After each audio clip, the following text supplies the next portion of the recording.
यता हेर्दै म पनि बुढी भएछु। हेर त मेरो कपाल फुलेको, अनुहार छाउरी परेको। रूपको घमण्ड गर्ने साथीहरू सुन्नुहोस् है, तपाईँहरूको एकनास हुँदैन यो जवानी, यो अनुहार एकनास हुँदैन। आफ्नो ब्याक साइडमा आफ्नो श्रीमानलाई राखेर दायाँपट्टि आफ्नो प्रेमिकालाई अँगाल्नेहरू पछि यस्तै रूप आउँछ मेरो भन्न के थाहा। भोलिका दिन भनेको सधैँ एकनास हुँदैन, यस्तै हुनसक्छ, यस्तै बुढेसकाल आउन सक्छ। त्यसको लागि कसैले हेर्दैनन्। आफ्नै श्रीमानले तातो पानी तताएर दिने हो, आफ्नै श्रीमतीले तातो पानी तताएर दिने हो बिरामी पर्दा।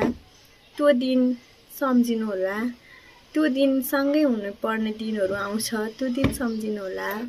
यस्तो जवानी थियो कि अहिले यस्तो भएँ म भनेर भन्ने दिन नआओस्। त्यसैले बेलामा रूपको घमण्ड नगरौँ, आफ्नो श्रीमान श्रीमतीको कदर गर्ने गरौँ। हस्, मिस यु बुढा।